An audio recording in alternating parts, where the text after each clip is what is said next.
Bueno, a ver qué está pasando acá. Está solo Marcelo.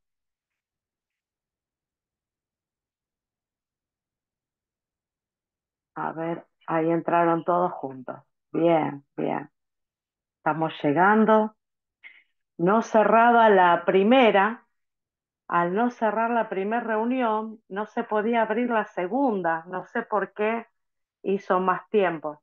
Así que bueno, ahí está Marcelo.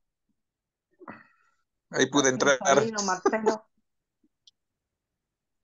¿Cómo va, Marcelo? ¿Me escuchan? ¿Me escuchás, David? Sí, te escucho bien. ¿Vos me escuchás? A ver. Fuerte y claro. ¿Me escuchan bien? Ahí está. Sí, yo lo escucho, pastor. Bien. A ver cómo vamos ahí. ¿Ustedes escuchan a David? Sí, yo escucho bien. Bien. Bueno, David, estamos todos. Bien, bárbaro. Muy bien. Seguíamos nosotros en nuestro repaso viendo lo que era la iglesia en boca de Jesús, para comprender un poco la misión de la iglesia. ¿Cuántas veces aparece el concepto de iglesia en boca de Jesús? Y aparecen dos oportunidades. La primera oportunidad es en Mateo 16, 17 al 18, donde encontramos a Jesús haciéndole la pregunta a sus discípulos: ¿quién dice la gente que es el Hijo del Hombre? Y les pregunta a los discípulos, y los discípulos empiezan a mencionar. Uno dicen que sos Juan el Bautista, otro Jeremías, otro Elías. Y entonces él le pregunta: ¿y ustedes quién dicen que soy yo? Y entonces ahí Pedro dice: tú eres el Cristo, el Hijo del Dios viviente. Entonces Jesús le responde: bienaventurado eres Simón, hijo de Jonás, porque esto no te lo reveló carne ni sangre, sino mi Padre que está en los cielos. Yo también te digo que tú eres Pedro, y sobre esta roca edificaré mi iglesia, y las puertas del Hades no prevalecerán contra ella. Nosotros decíamos que la interpretación o el contexto es ver quién es Jesús. Y Pedro revela quién es Jesús. Es el Cristo, el Hijo del Dios viviente, el Hijo del Dios vivo, el Hijo del Altísimo. Entonces, si Pedro establece esta confesión, Jesús le va a señalar y a decir que en base a esa confesión que hizo, en base a esa declaración, esa es la roca en la cual la iglesia se edifica.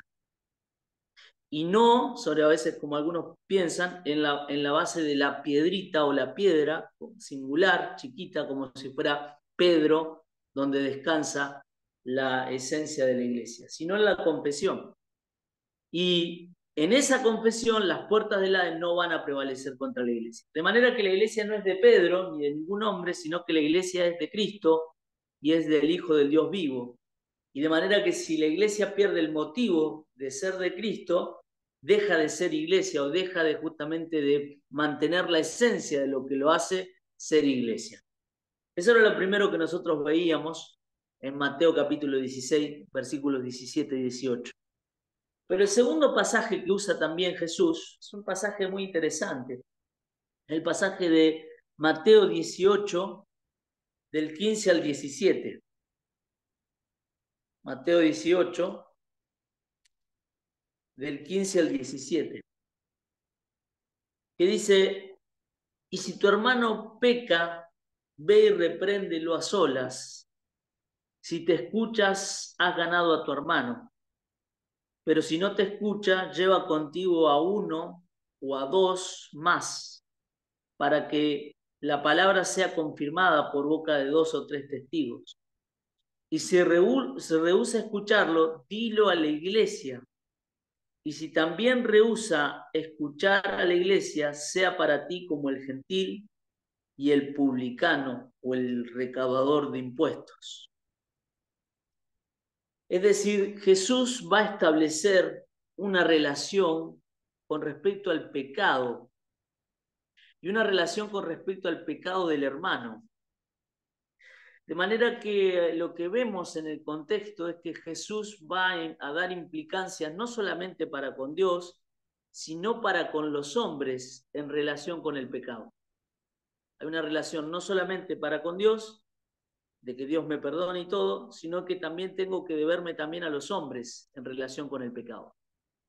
Y esta es una enseñanza bastante interesante porque Jesús dice, no quiere exponer a la gente en el pecado que está cometiendo. Por eso dice, si estás solo y tú le has reprendido y él te escucha, has ganado a tu hermano. Pero si no te escucha, llama a 2 o 3 testigos, y si no escucha a estos 2 o 3 testigos, llama a la iglesia, y la iglesia justamente es la que decida, y en ese caso, si no sigue sin escuchar, téngalo por publicano y por gentil, es decir, una palabra donde fuera alguien ajeno a la vida de la iglesia por no escuchar. Y es lo que tiene que ver con el trabajo dentro de la iglesia con respecto al pecado. Esto es muy interesante, no sé si se recuerdan ustedes algún caso en donde la iglesia primitiva haya tratado algún tema de pecado y haya expulsado a alguien. ¿Se recuerdan?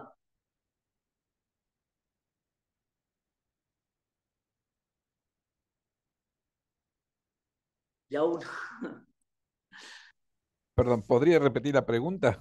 Sí, sí, no sé si es muy interesante el término de que la iglesia pueda tener la facultad de expulsar a alguien o de echar a alguien.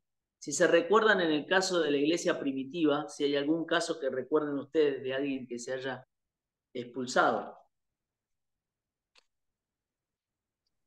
Yo recuerdo, y estamos viendo ahí y viendo en la escuela dominical cómo lo vamos a dar, no tanto con los adultos, sino más que nada con los niños, el caso de Ananías y Zafira.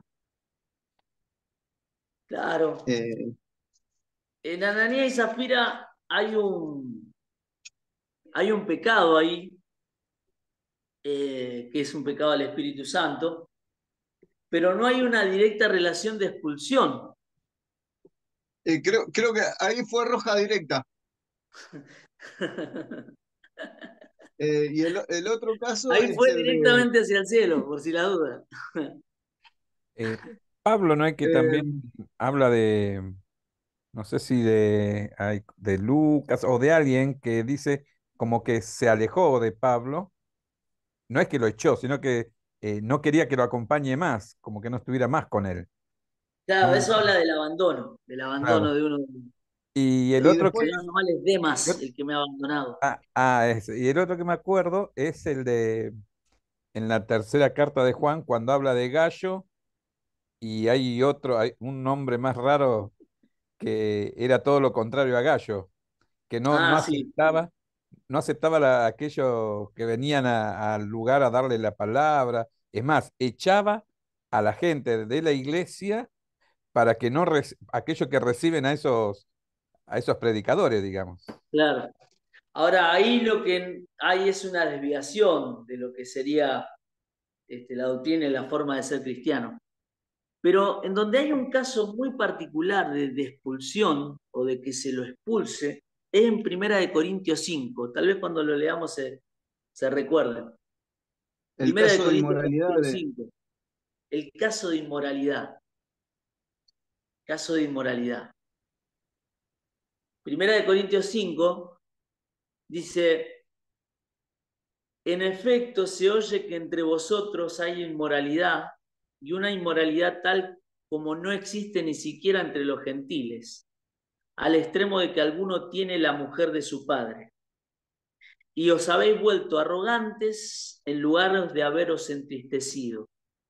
Para el que de entre vosotros ha cometido esta acción, fuera expulsado de en medio de vosotros.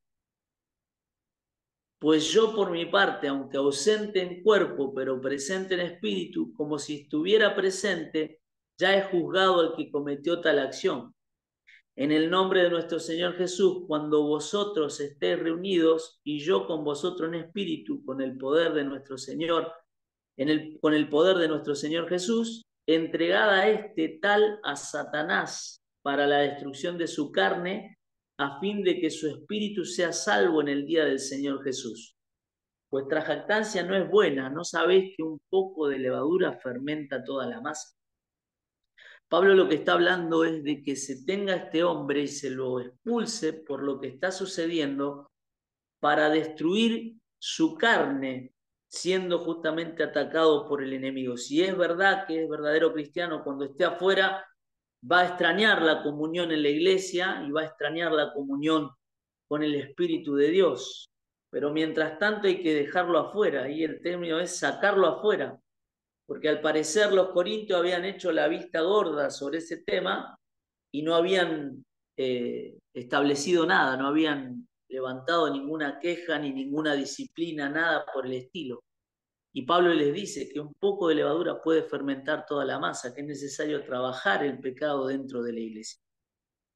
Ahora ustedes ven después en 2 Corintios 2, del 5 al 11, cómo al parecer este hombre se arrepintió y cuál es la condición que Pablo le señala. En 2 Corintios 2, del 5 al 11 dice, pero si alguno ha causado tristeza, no me la ha causado a mí, sino hasta cierto punto, para no exagerar a todos vosotros. Es suficiente para que tal persona es suficiente para tal persona este castigo que le fue impuesto por la mayoría.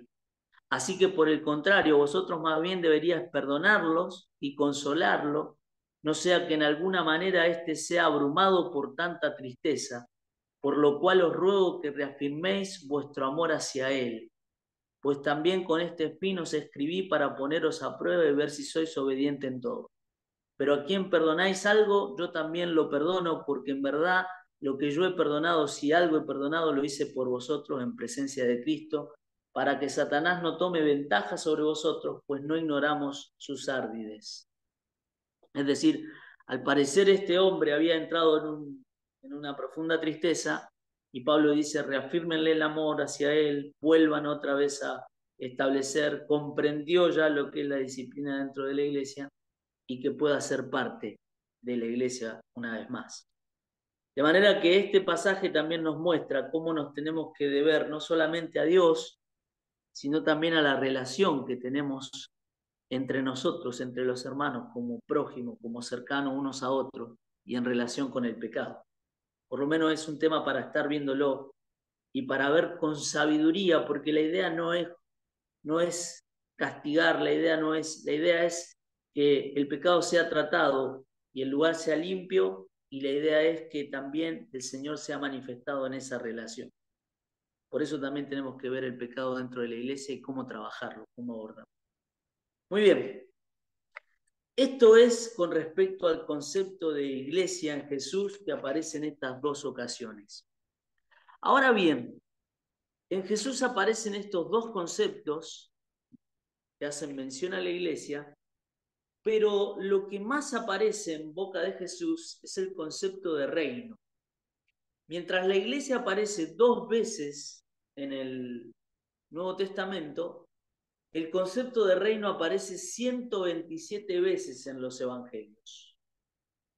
Mateo prefirió utilizar la frase, como ustedes saben, reino de los cielos, en lugar de reino de Dios, debido a que su evangelio fue escrito para los judíos y él no quería olvidar, no habría que olvidar que si mencionaba a Dios iba a romper con la ortodoxia judía. Por eso utiliza el término reino de los cielos. La mayor parte de las ocurrencias se dan en enseñanzas y parábolas de Jesús conocidas como parábolas del reino. Hay alrededor de 10 en Mateo, y en Mateo 13 aparecen varias.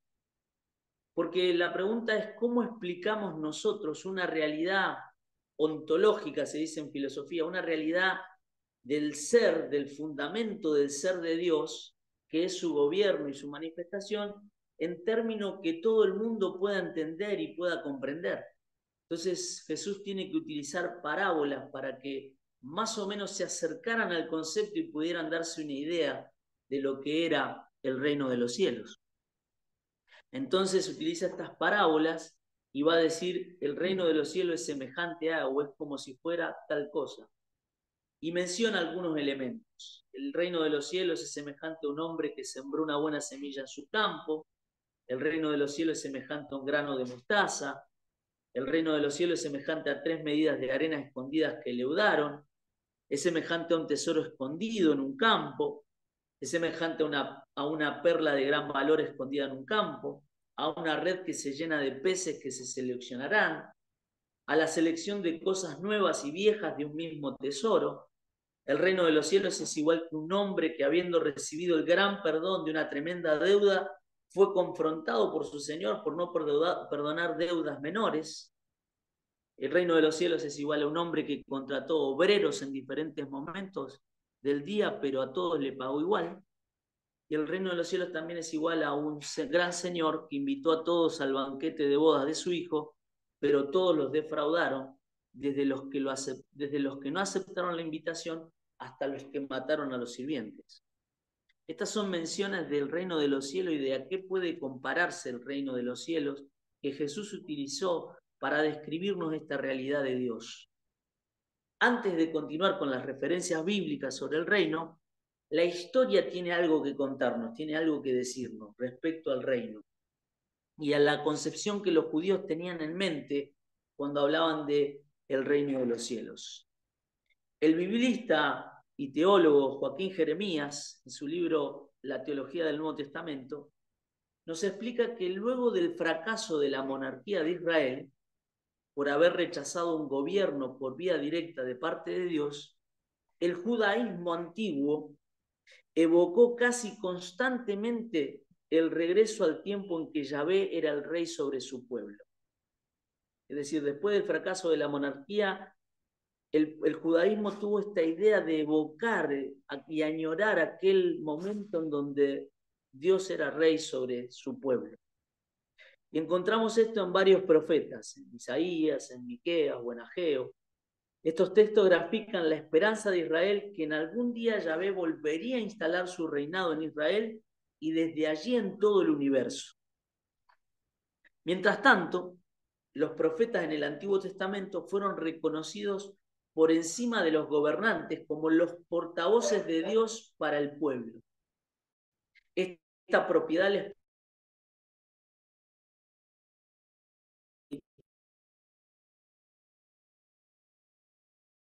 por el Espíritu de Dios. Y así es como el pueblo los reconocía. Por ejemplo, en Miqueas, cuando se comparaba en contra de los profetas corruptos, Miqueas decía: yo en cambio estoy lleno del poder del Espíritu del Señor y de...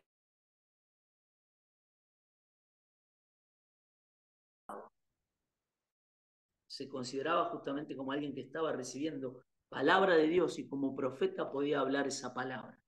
Tremendo. Sin embargo, se acercaba el tiempo en que, como Miqueas proclamara en los versículos 6 y 7, el sol se ocultará de estos profetas y Dios le tapará la boca, pues no le dará respuesta.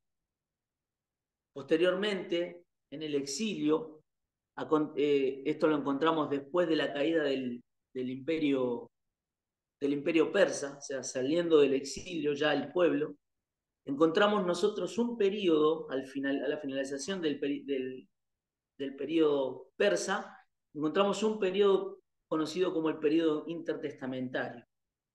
Este periodo es un periodo que se caracteriza por algo, por el silencio de Dios. No aparecieron más profetas, sino que simplemente hubo una voz tenue de Dios, algo que apenas se podía escuchar de él, porque en ese tiempo Dios hizo silencio para con su pueblo y no hubo voz que hablara de parte de Dios.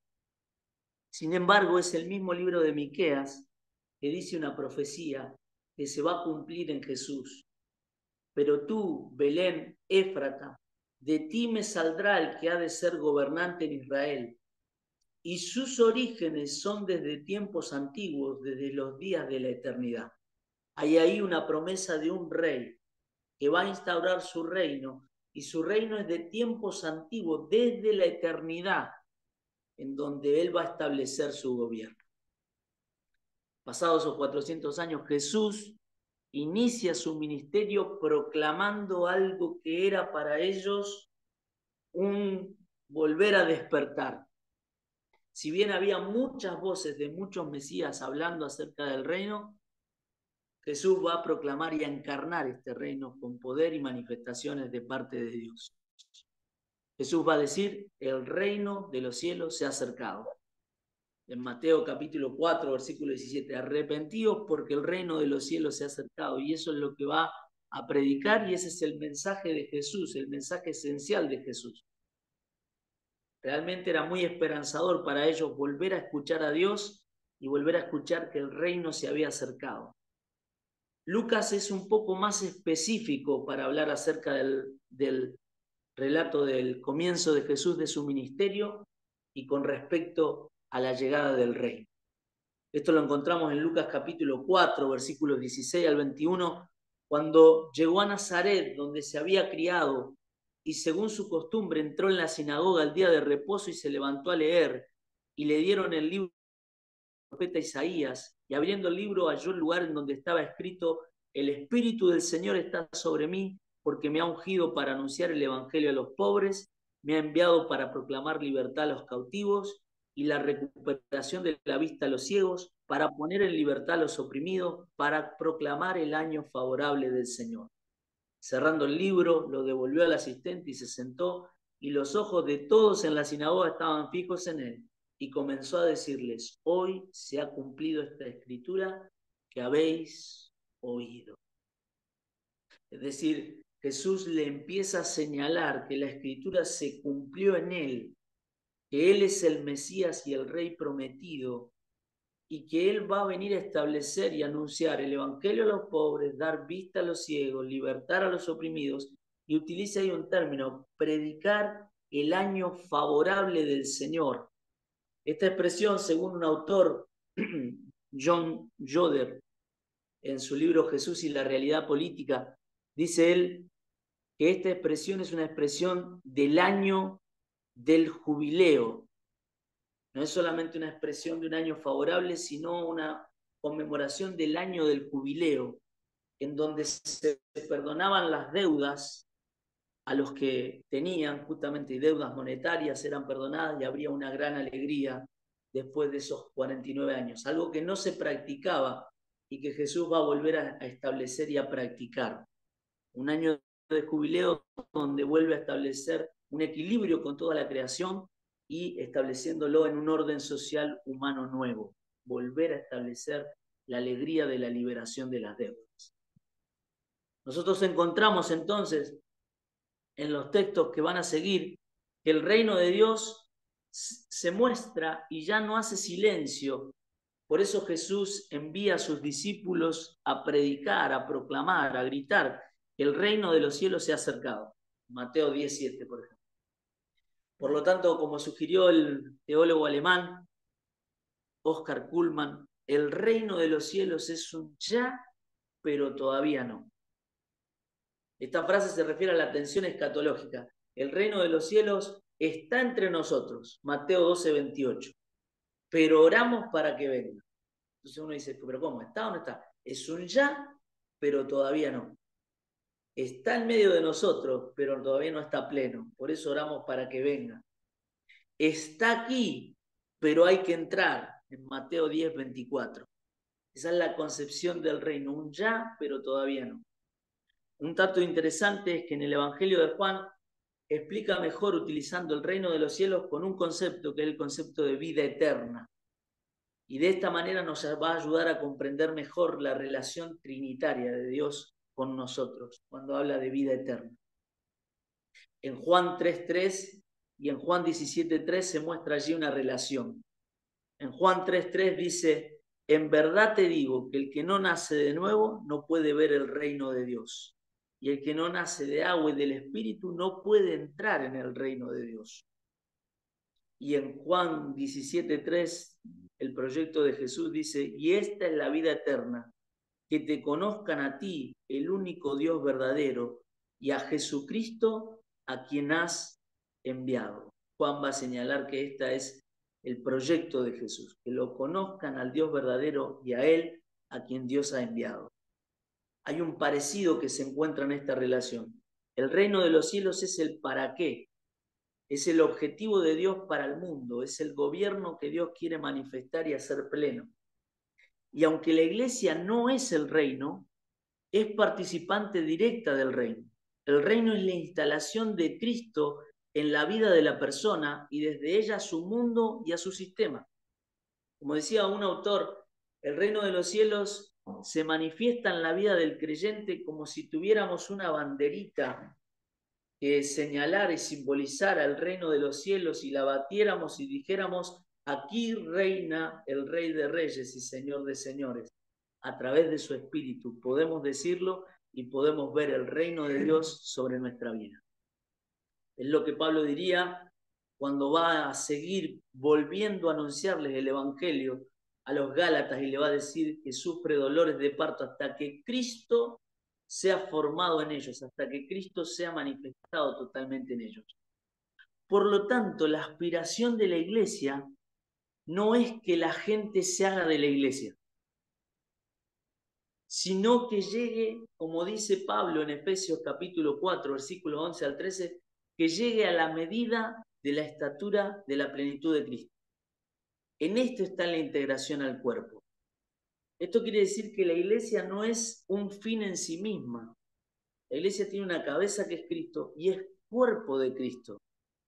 De manera que nosotros somos instrumentos en las manos de Dios y Él nos escoge por gracia, por amor y no por un criterio que nos hayamos fabricado como indispensabilidad, sino que es por gracia, por amor que el Señor nos escoge y nos hace ser su iglesia. Y por amor podemos servirle y colaborar con Él en la tarea de proclamar el reino. Muy bien, esta es un poco la primera noción que quería manifestar entre lo que es iglesia y lo que es el reino. ¿Hay alguna pregunta que tengan hasta aquí?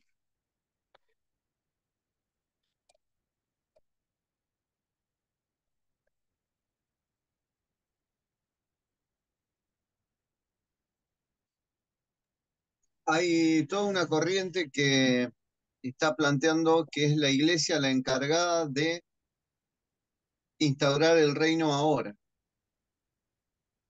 Y bueno, es para debatir, ver, fijarse, estar bien. Sí, Pero sí bueno, está muy buena la definición esta de que somos parte de ese reino y que por amor tenemos esta misión de llevar la palabra. sí. Es interesante ver que si nos identificamos mucho con el concepto de iglesia y reino, vamos a terminar siendo una mini iglesia católica, o sea, vamos a terminar siendo más o menos similares. Y donde vamos a estar estableciéndonos, donde estemos nosotros, allí va a estar el reino. Donde esté entonces, como dice la Iglesia Católica, el obispo, allí va a estar la iglesia. Y la verdad es que el reino de los cielos, el gobierno de Dios, de un Dios que gobierna todo el universo, y si hubiese muchos universos, los gobierna a todos, esa extensión que Dios tiene, no podemos reducirla solamente a que nos gobierna a nosotros y como si nosotros tuviéramos la jurisdicción de poder decirle a Dios dónde gobierna y dónde no. Por eso es necesario separarlo al concepto de iglesia del concepto de reino, para comprenderlo más cabalmente. Muy bien. Yo no sé si tengo algún tiempo más, Karina, no sé si estás ahí. Estoy acá, saco la cámara porque me está oscilando Está bien. internet, por eso bajo. Pregunto como para ver si sigo, No, si tenemos avanzo. como entramos más tarde, y no entramos y 10, habrá entrado Está y bien. 15, 20, tenemos unos 10 minutos más. Nos va a avisar cuando tengamos 10 minutos, no sé si lo ven, la vez pasada lo vimos, porque Bueno, eso también es lo que me impidió cerrar, no me deja cerrar. Y también lo que me pasó es que al no poder cerrar no podía abrir lo otro. Entonces, bueno, vamos a darle hasta que siga. Yo te voy bueno, avisando muy cualquier bien. cosa, yo estoy Muy acá, bien, muy bien. yo Vos me estoy acá avisás. atenta. Dale, Vos dale. me decís. Dale, buenísimo. Hay algo que vamos a estar viendo que tiene que ver También, bueno, vimos un poco la misión de la iglesia, vimos un poco el concepto y la definición de iglesia, pero ahora queremos ver algo que tiene que ver con la naturaleza y la membresía de la iglesia. Es Perdón, decir, David, ahí avisó, tenemos 10 minutos de acá en tenemos adelante. 10 minutos. 10 minutos. Bien, bien, vamos a tratar de llevar, aunque sea la primera parte. Vamos. La naturaleza y la membresía de la iglesia. Nosotros a esta altura nos damos cuenta que la iglesia y el reino no son lo mismo, pero están interrelacionadas a los fines de cumplir el proyecto, el propósito de Dios. Ahora, ¿nos hemos detenido a pensar alguna vez cómo es que se integran la dimensión humana y la dimensión divina en la iglesia local? ¿Cómo es que Dios se integra en la dimensión humana y divina en la iglesia? ¿Cree que realmente Cristo puede encarnarse en su iglesia? ¿Creemos realmente que Cristo puede encarnarse en nuestra iglesia? ¿O pensamos solamente que eso es una metáfora espiritualista, es decir, una metáfora que hace referencia espiritualista, pero no se termina de encarnar Cristo en la iglesia? Bueno, nosotros podemos empezar a ver y a compartir algo que tiene que ver con lo que dijo el teólogo Dietrich Bonhoeffer en un librito muy chiquito que se llama Vida en Comunidad. Él estableció y él dijo lo siguiente: con facilidad se olvida que la comunión de hermanos cristianos es un don de gracia proveniente del reino de Dios, un don que cualquier día nos puede ser quitado, de modo que poco es el tiempo que pueda separarnos de la más profunda soledad. Por tanto, el que hasta este momento haya podido llevar una vida cristiana en común con los otros cristianos, que alabe a Dios desde el fondo de su corazón, que dé gracias a Dios de rodillas y reconozca que es gracia, nada más que gracia, que hoy podemos vivir en comunidad con hermanos cristianos. Dietrich Bonhoeffer, este pastor y teólogo alemán, escribe esto antes de la Segunda Guerra Mundial y lo escribe llegando a su fin en la madrugada del 9 de abril de 1945 en el campo de concentración nazi Flossenbürg. Muere ahorcado por los verdugos de Hitler y Bonhoeffer sabe muy bien lo que es no pertenecer a la comunidad, estar alejado de la familia de la fe por razones ajenas a su propia voluntad. Y esta es una manera en que los enfermos pueden tener esa visión de estar alejados, o tal vez los que están presos o privados de la libertad y no tienen oportunidad, o tal vez los misioneros que están lejos de la familia de la fe, lejos de su propia familia, que se ven privados de estar lejos de la comunidad. Y como dice Bonhoeffer, de que tengan la gracia de poder congregarse y poder ser partícipe de la comunidad. Pero cuando nos alejamos de la comunidad de fe voluntariamente, ¿somos conscientes del verdadero perjuicio que nos ocasiona a nosotros mismos y a la comunidad? Los líderes que tienen un compromiso con la Iglesia de Cristo, ¿son conscientes de que un don quizás más les es arrebatado al beneficio de la Iglesia cuando se prescinde de sus miembros? Es decir, cuando vemos que uno de los miembros no está, en algún sentido nos dolemos. Es una pregunta para pensar, ¿no? Para por lo menos revisar y para tener en cuenta lo que significa la vida en comunidad y la bendición que tenemos de ser iglesia y de pertenecer a una iglesia, a un lugar donde poder conocernos, relacionarnos y vivir a Cristo en medio de ese lugar como familia de fe. Bonhoeffer va a tratar un tema que es el tema de la fe y el seguimiento, como algo que pertenece también a un poco la naturaleza de ser iglesia. Fe y seguimiento. En su libro, otro libro que tenía, uno Vida en Comunidad, el otro libro es El Precio de la Gracia, allí el autor nos va a ayudar a comprender que la fe es obediencia y ninguna otra cosa. Basado en el texto de Hebreos capítulo 11, es donde Él nos va a mostrar o va a demostrar que la obediencia no es un pálpito celestial o alguna cosa que va a suceder o que esperamos que suceda, sino que la fe se ve expresada en obediencia. Alguno puede citar y decir, bueno, pero está la definición, ¿no? La fe es la certeza de lo que se espera, la convicción de lo que no se ve. Ahora, esa es una parte de la definición y es el comienzo, por así decirlo, de la definición. Pero después se ve una larga lista de hombres que vivieron su fe en obediencia a lo que Dios transmitía. Y algunos recibieron lo que esperaban de Dios y otros no lo recibieron y realmente murieron, esperando justamente lo que Dios había de manifestar. Por eso, decir que tenemos fe en Cristo también es decir que tengo obediencia para con Él. Y tengo obediencia sin importar las consecuencias. Este elemento de la obediencia y el seguimiento sin importar las consecuencias es un elemento para tenerlo y para construirlo y mantenerlo mucho más hoy por hoy. De mantener a Dios y mantener el seguimiento hacia Él y hacia Jesús sin importar lo que suceda, porque le somos fiel a Él y en Él hemos encontrado salvación. De manera que esta obediencia también se traduce en seguimiento, por ejemplo, cuando lo vemos en la vida de Mateo. Mateo capítulo 9, cuando Jesús lo llamó, dice que él lo siguió. Y Lucas capítulo 5 agrega, y dejándolo todo, lo siguió. Y esta es una condición para ser discípulo, dejarlo todo para seguirlo a Él. No hay posibilidad de fe en Cristo sin seguimiento. Al reflexionar sobre el significado de la fe, también queremos o quiero reflexionar sobre algo que tiene que ver con esta idea de cómo nosotros nos incorporamos al cuerpo de Cristo o nos incorporamos en Jesucristo.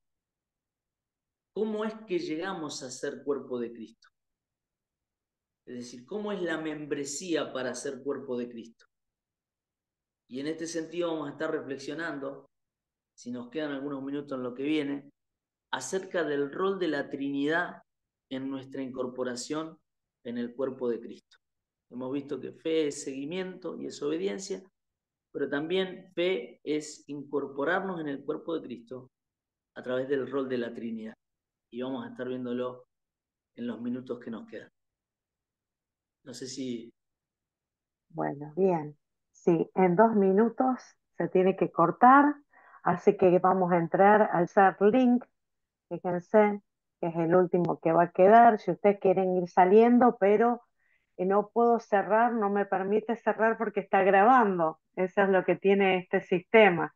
Entonces, bueno, si ustedes quieren ir saliendo y irse, espérenme 2 minutos, 3, que cuando cierra este puedo abrir recién el otro. Así que Ok, si ustedes quieren emigrar, ahí estamos. vale, ahí salgo.